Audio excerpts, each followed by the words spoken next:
Tu penses, là pour le coup, pronostic estival, qu'il va partir au Real? Jamais de la vie. Jamais de la vie. Gilbert sait que j'ai des bonnes relations avec Real Madrid pour avoir fait signer 2 joueurs et je parle avec eux régulièrement. C'est un club aujourd'hui qui n'a pas l'argent. Qui n'a pas l'argent pour acheter le transfert. Aujourd'hui, que ce soit 150, quand j'entends, il y a eu 120 millions, machin, ça va être un fantasme, une telenovela, tout c'est bien pour les séries, mais ça marche pas. Il y a personne qui a fait d'offre aujourd'hui. Et Real aujourd'hui, est dans l'incapacité de traiter son salaire déjà, qui est de 40 millions net de salaire à l'année, 80 millions bruts, plus cette fameuse prime qui lui donne à l'année de 60 millions bruts, donc 30 millions net. Donc il a un salaire entre 70 et 75 millions d'euros net. Karim Benzema gagnait 13 millions. Il faut se rendre compte que le Real, c'est pas le club qui paye le plus. Le Real, c'est le plus grand club du monde. Tu dois être fier d'aller jouer pour eux, mais c'est pas là-bas que tu vas gagner le plus de fric. Tu vas en gagner à Paris, tu vas en gagner à Man City.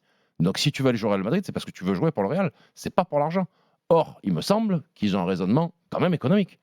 Et tu rajoutes à ça aussi, 200 millions, et tu rajoutes à ça 200. Mais là, le pouvoir, maintenant qu'il n'y a plus Karim Benzema, il pourrait l'avoir, parce qu'il serait l'attaquant numéro 1. Mais il n'aurait pas autant de pouvoir qu'il a à Paris. Il n'aurait pas autant de pouvoir qu'il a à Paris. Oui, mais après, le pouvoir de quoi? De décider des directeurs, de décider des kinés, de décider du directeur de la communication. C'est un pouvoir relatif. Des droits à l'image. Mais c'est un pouvoir relatif. Je veux dire, l'important, c'est de jouer dans le top club. Pour ça moi. dépend. Pour toi, oui. Oui, mais moi, quand je conseille mes sportifs, c'est ça. Ouais, mais je pense, mais ça, c'est la tête à elle. Mais la tête à lui, je pense que lui, là, pour le coup, en voyant Haaland gagner avec des champions et Benzema partir du Real, il a dit. En tout cas, la démonstration financière d'Ivan est claire. Juste pour finir la discussion, rajoute à ça qu'ils ne savent pas traiter le salaire du joueur.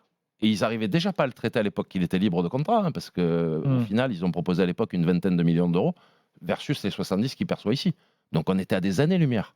Et le débat, c'était, Pérez, tu veux jouer chez nous, c'est comme ça. Dans un instant. Et aujourd'hui, tu dois payer 200 millions d'euros.